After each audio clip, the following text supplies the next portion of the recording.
So hey guys, welcome to our YouTube channel. In this video, I'm going to show you how to highlight your text in Premiere Pro. So let's begin the video. So first of all, let's add text in our video.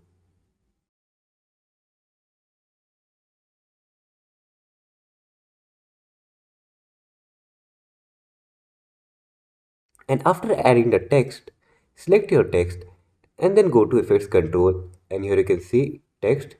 Click on this drop down menu and here scroll a bit, and here you can see an option of background. Check mark this box and choose whichever color you like and then click on OK.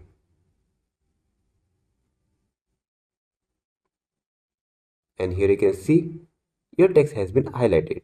So that's how you can highlight text in Premiere Pro. So that's all for today's video. If you like this video, make sure to like and subscribe.